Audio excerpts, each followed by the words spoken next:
台湾复兴宫庙是固定古迹，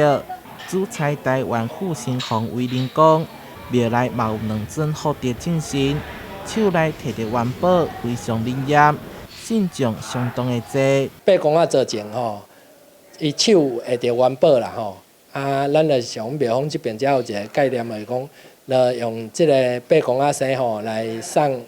互大家会当取到这个银元宝。农历2月初2这天是八公仔福德正神圣诞，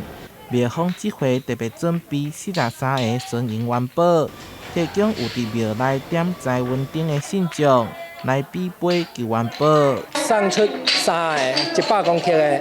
甲10个50公克的，甲30个迄个30公克的银元宝啦吼，迄个幸运的信众吼来得到这个银元宝吼，来庇佑吼伊来年会当平安顺遂吼，赚大钱。庙方为去年开始改做纯银元宝抽奖，就得到热烈回响。今年人数增加将近2倍，所以直接变做博杯比赛，要互更较侪信众会当来争八公仔的财气。台南新民社会采访报道。